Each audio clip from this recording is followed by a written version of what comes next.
ورحمة الله وبركاته. الحمد لله رب العالمين.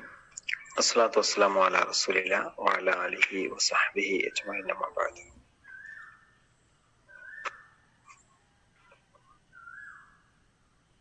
رب اشرح لي صدري ويسر لي أمري واحلل عقدة من لساني يفقهوا قولي. പ്രിയമുള്ള സഹോദരന്മാരെ, സഹോദരിമാരെ, പരിശുദ്ധ റമദാനിനെ കൊതിയോടെ കാത്തിരിക്കുന്ന സന്ദർഭത്തിലാണ് നമ്മളെല്ലാവരും.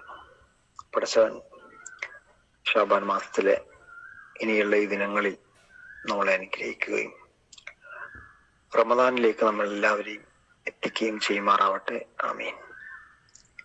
ജാബിർ ബിൻ അബ്ദുള്ള റളിയല്ലാഹു അൻഹു നിവേദനം, നബി തിരുമേനി സല്ലല്ലാഹു അലൈഹി വസല്ലം പ്രസ്താവിച്ചു, റമദാനിൽ 5 അനുഗ്രഹങ്ങൾ എന്റെ സമുദായത്തിന് നൽകപ്പെട്ടിരിക്കുന്നു.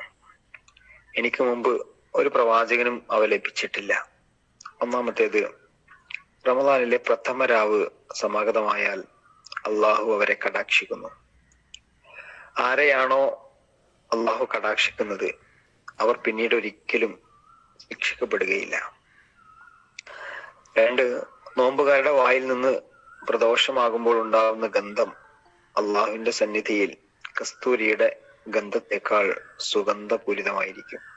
3, റമദാനിലെ മുഴുവൻ രാപ്പകലുകളിലും നോമ്പുകാരുടെ പാപമോചനത്തിനായി അള്ളാഹുവിന്റെ മലക്കുകൾ പ്രാർത്ഥിച്ചുകൊണ്ടേയിരിക്കും.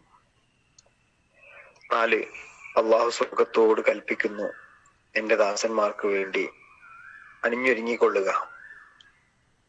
ഭൗതിക ജീവിതത്തിന്റെ ക്ലേശങ്ങളിൽ നിന്ന് എന്റെ ഭവനത്തിലേക്കും ഔദാര്യത്തിലേക്കും വിശ്രമിക്കാനായി കടന്നു വരാനായി അവർക്ക് സമയമായിരിക്കുന്നു. 5, റമദാനിലെ അവസാന രാവ് ആഗതമായാൽ പാപങ്ങളെല്ലാം അള്ളാഹു അവർക്ക് പുറത്തു കൊടുക്കുന്നു. ഒരാൾ ചോദിച്ചു റസൂലിനോട്, വിധി നിർണയ രാവിലാണോ പാപങ്ങൾ പുറത്തു കൊടുക്കുന്നത്? നബി തിരുമേനി സല്ലല്ലാഹു അലൈഹി വസല്ലം പറഞ്ഞു, അല്ല. തൊഴിലാളികൾ തങ്ങളുടെ ജോലിയിൽ നിന്ന് വിരമിച്ച് തിരിച്ചു പോകുമ്പോൾ അവർക്ക് പ്രതിഫലം തിരിച്ചു കൊടുക്കുന്നത് കാണാറില്ലേ? അതുപോലെയാണിത്. പ്രിയമുള്ളവരെ, വെയിൽ ചൂടിൽ വെന്ത് കിടക്കുന്ന മരുഭൂമിയിലേക്ക്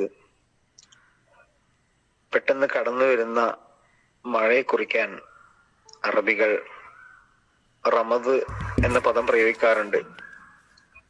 ആ അർത്ഥത്തിൽ അള്ളാഹുവിന്റെ അനുഗ്രഹങ്ങളുടെ പെരുമഴക്കാലത്തിനാണ് റമദാൻ എന്ന് പറയുന്നത്. വരണ്ട് വിണ്ട് കീറി ഊഷരമായി കിടക്കുന്ന മനുഷ്യന്റെ ഹൃദയങ്ങൾക്കുമേൽ അപ്രതീക്ഷിതമായി പെയ്തിറങ്ങുന്ന കുളിർമയമാണ് റമദാനും അതിലെ നോമ്പും. ഈ പവിത്ര മാസത്തെ ഇതര മാസങ്ങളിൽ നിന്ന് വേർതിരിക്കുന്ന ധാരാളം കാര്യങ്ങളുണ്ട്. കോരിച്ചൊരിയുന്ന മഴയിൽ കുണ്ടും കുളങ്ങളും തോടുകളും നിറഞ്ഞു കവിയുന്നത് പോലെ റമദാനിന്റെ ദിനരാത്രങ്ങളിൽ അള്ളാഹുവിന്റെ കാരുണ്യവും നിറഞ്ഞൊഴുകുന്നു. ഈ മാസത്തിൽ അള്ളാഹുവിന് വേണ്ടി നോമ്പെടുക്കുന്ന അള്ളാഹുവിന്റെ ദാസന്മാർക്ക് വേണ്ടി അള്ളാഹു തന്നെ ഒരുക്കി വെച്ച കുറെ അനുഗ്രഹങ്ങളാണ് ഈ നബിവചനത്തിൽ നമ്മൾ പഠിച്ചത്. ഒന്നാമത്, ആദ്യത്തെ രാവിൽ ലഭിക്കുന്ന അള്ളാഹുവിന്റെ കടാക്ഷമാണ്. വ്രതമനുഷ്ഠിക്കുന്ന ആദ്യ പകലിന് തൊട്ടു മുമ്പുള്ള റമദാനിലെ രാത്രി തന്നെ അനുഗ്രഹദായകമാണ്. ശുദ്ധമാസത്തെ വരവേൽക്കാൻ പ്രതീക്ഷയുള്ള മനസ്സുമായി കാത്തിരിക്കുന്ന വിശ്വാസികൾക്കാണ് അത് ലഭിക്കുക. ഇത് വളരെ പ്രധാനപ്പെട്ടതാണ്. റമദാനിന്റെ ആദ്യ രാവ് എന്നത് നാളെയാണ് നോമ്പെങ്കിൽ ഇന്നിന്റെ രാത്രിയാണ്. പലപ്പോഴും ആളുകൾക്ക് തിരക്കിനിടയിൽ റമദാനിന്റെ ഒന്നാമത്തെ രാത്രി പലപ്പോഴും നഷ്ടപ്പെടാറുണ്ട്. ജമാഅത്ത് നമസ്കാരങ്ങളും തറാവീ നമസ്കാരങ്ങളും മറ്റു നന്മകളും ഇബാദത്തുകളുമെല്ലാം. റമദാന് നമ്മൾ നന്നായിട്ടൊന്ന് ഒരുങ്ങണം. സാധാരണ നമ്മൾ പറയാറുള്ള ഒരു വർത്തമാനം എന്നതിലുപരി നോമ്പാണ്, കുറച്ചൊക്കെ ഖുർആൻ ഓതണം, കുറച്ചൊക്കെ ദാനധർമ്മങ്ങൾ ചെയ്യണം, ഒരു 3-4 അല്ലെ 2-3 നോമ്പുതുറ നടത്തണം, ഇങ്ങനെയൊക്കെയാണ് ചിലപ്പോഴൊക്കെ മനസ്സിൽ ചില പ്ലാനിങ്ങുകൾ വരാറുള്ളത്. പള്ളിയിലും മദ്രസയിലൊക്കെ ക്ലാസ് ഉണ്ടാവും, ഇടക്കൊക്കെ ക്ലാസ്സിന് പോകണം. ഇങ്ങനെ ഇതിൽ പരിമിതപ്പെടാറുണ്ട്. ശരിക്കും റമദാൻ എന്ന് പറയുന്നത്, അള്ളാഹുവിന്റെ റസൂല് പറയുന്നു, നിങ്ങൾ അതിന്റെ മഹത്വം മനസ്സിലാക്കിയിരുന്നെങ്കിൽ വർഷം മുഴുവൻ റമദാൻ ആയിരുന്നെങ്കിൽ എന്ന് നിങ്ങൾ ആഗ്രഹിച്ചു പോകുമായിരുന്നു. അറിയേണ്ട രൂപത്തിൽ ലൗ യഅലമുൽ ഇബാദു മാ ഫി ശഹ്രി റമളാന ലതമന്നത് ഉമ്മത്തി അൻ തകൂന സന കുല്ലഹ റമളാൻ. റമളാന്റെ ശ്രേഷ്ഠതയും മഹത്വങ്ങളെയും കുറിച്ച് എന്റെ ദാസന്മാർ, അള്ളാഹുവിന്റെ ദാസന്മാർ അറിഞ്ഞിരുന്നുവെങ്കിൽ വർഷം മുഴുവൻ റമളാൻ ആയിരുന്നെങ്കിൽ എന്ന് എന്റെ സമുദായം കൊതിച്ചു പോകുമായിരുന്നു. സത്യം പറഞ്ഞാല് നമ്മൾ റമളാൻ മാസം വലിയ പുണ്യമുള്ള മാസമാണെന്ന് പറയുന്നെങ്കിലും അതിന്റെ മഹത്വം അത്രമേൽ മനസ്സിലാക്കിയിട്ടില്ല എന്ന് ചിലപ്പോൾ പറയേണ്ടി വരും. അതുകൊണ്ടാണല്ലോ റമളാന്റെ ചില സമയങ്ങളൊക്കെ നമുക്ക് നഷ്ടപ്പെട്ടു പോകുന്നത്.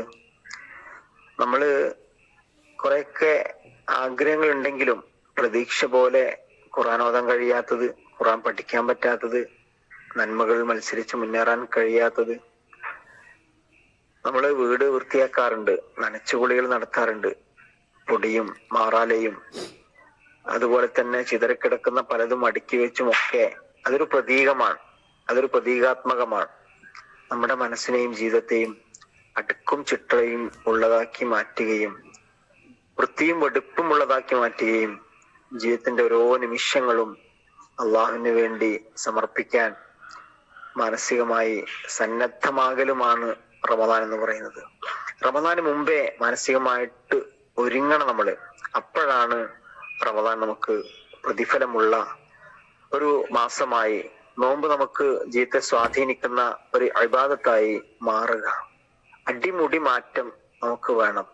ഇന്ന് മരണപ്പെട്ടാൽ ഇർജിഇ ഇലാ റബ്ബിക റാദിയതൻ മർദിയ ഫദ്ഖുലി ഫീ ഇബാദി വദ്ഖുലി ജന്നതി.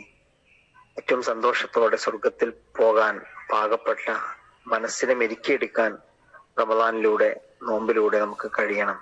ഖുർആനുമായിട്ടൊക്കെ നമുക്ക് നല്ല ബന്ധമുണ്ട്. ഇതാണ് നമ്മുടെ വിശ്വാസം. ഖുർആന്റെ ആഴങ്ങളിലേക്ക്, ആശയങ്ങളിലേക്ക് കൂടുതൽ ഇറങ്ങിച്ചെല്ലാനും ഖുർആനെ സ്നേഹിക്കാനും ഖുർആൻ പഠിക്കാനും ഖുർആൻ മനസ്സിലാക്കാനും ഒക്കെ കൂടുതൽ സമയം നീക്കി വെക്കണം. ഒരിക്കലും ഭക്ഷണങ്ങൾക്ക് വേണ്ടിയിട്ട്, വീട്ടുകാര്യങ്ങൾക്ക് വേണ്ടിയിട്ട് സമയം കുറെ ചെലവഴിക്കുന്ന ഒരർത്ഥത്തിൽ റമദാന്റെ പുണ്യങ്ങൾ നമ്മൾ നഷ്ടപ്പെടുത്തി കളയരുത്. എല്ലാം ചുരുക്കണം, എല്ലാം ലളിതമാക്കണം. അള്ളാഹുമായിട്ട് മനസ്സ് തുറന്ന് ഇഴചേർന്ന് ഇടപഴകി കൂടുതൽ സമയം ചിലവഴിക്കാൻ ഈ വർഷത്തെ റമദാനിലൂടെ നമുക്ക് സാധിക്കണം. അതിന്റെ രാവും പകലും ഒക്കെ അള്ളാഹ്ക്ക് വേണ്ടി നീക്കിവെക്കാൻ, അതിന്റെ അവസാന രാവുകൾ വീടുകളിൽ നിന്ന് മാറി നിന്ന് സാധിക്കുന്നവരെല്ലാം പള്ളികളിൽ എഴുത്തിക്കാത്തിരുന്ന് അള്ളാഹുവിന് വേണ്ടി വചനമിരിക്കുന്ന ഏറ്റവും ഉത്തമരായ ദാസന്മാരുടെ കൂട്ടത്തിലകപ്പെടാൻ നമുക്ക് കഴിയണം. റമദാൻ കഴിയുമ്പോ റമദാന്റെ പുണ്യങ്ങൾ പരമാവധി വാരിക്കോരി നേടിയെടുത്തു എന്നൊരർത്ഥത്തിൽ മനസ്സിനോട് സംതൃപ്തമായി മറുപടി പറയാൻ കഴിയുന്ന അടിമകളിൽ അള്ളാഹു നമ്മെ എല്ലാവരെയും ഉൾപ്പെടുത്തി അനുഗ്രഹിക്കുമാറാവട്ടെ. നമ്മുടെ വീഴ്ചകളും പോരായ്മകളും അള്ളാഹു നമുക്ക് പുറത്തു മാപ്പാക്കി തരുമാറാവട്ടെ. റയ്യാൻ എന്ന സ്വർഗീയ കവാടത്തിലൂടെ ഏറ്റവും സന്തോഷത്തോടെ തുള്ളിച്ചാടി സ്വർഗത്തിലേക്ക് പ്രവേശിക്കാൻ നമുക്കും നമ്മുടെ കുടുംബങ്ങൾക്കും അള്ളാഹു തൗഫീഖ് നൽകി അനുഗ്രഹിക്കുമാറാവട്ടെ. മനുഷ്യരാണ്, ഒരുപാട് വീഴ്ചകൾ വന്നു പോയിട്ടുണ്ട്. എല്ലാം പടച്ചവന്റെ മുമ്പിൽ തുറന്ന് പറഞ്ഞ് മനസ്സിനെ കഴുകി വൃത്തിയാക്കി ഒരു നല്ല മനുഷ്യനായി മാറാൻ, എല്ലാവരെയും സ്നേഹിക്കുന്ന, ആരോടും വെറുപ്പും വിദ്വേഷവും ഇല്ലാതെ, ഒരാളോടും പിണക്കമില്ലാതെ, ഒരാളോടും മനസ്സിൽ ഒരനിഷ്ടവുമില്ലാതെ ഏറ്റവും സുന്ദരമായ ഹൃദയത്തോടുകൂടി അള്ളാഹുവിന്റെ യഥാർത്ഥദാസന്മാരായി ജീവിക്കാൻ അള്ളാഹു നമുക്ക് എല്ലാവർക്കും തൗഫീഖ് നൽകി അനുഗ്രഹിക്കുമാറാവട്ടെ. ആമീൻ. ഖൗലി ഹാദാ അസ്തഗ്ഫിറുല്ലാഹ ലി വലക്കും ഫസ്തഗ്ഫിറൂഹു ഇന്നഹു ഹുവൽ ഗഫൂറുർ റഹീം. ആമീൻ ആമീൻ ബിറഹ്മതിക യാ റബ്ബൽ ആലമീൻ. അസ്സലാമു അലൈക്കും വറഹ്മത്തുള്ളാഹി വബറകാതുഹു.